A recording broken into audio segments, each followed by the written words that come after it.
Hello friends, welcome back to the new video guys and my YouTube channel.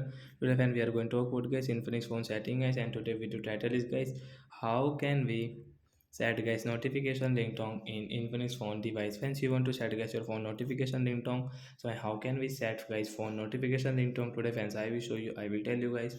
So first of all, go and subscribe the channel guys, click the bell icon, like the video. So guys, open your phone setting guys. After on phone setting guys, we will search here guys phone notification guys. So we will search guys for notification, and we will wait for a while. Then guys you can see guys your notification volume, notification vibration setting guys, notification center. So guys we will search here guys full notification sound guys. We will search also guys notification sound.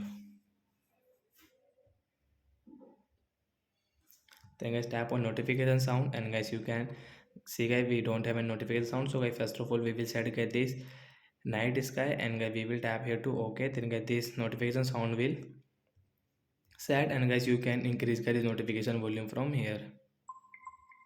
And guys you can use guys your notification ringtone like that. So that's it guys, thanks for watching the video, bye guys.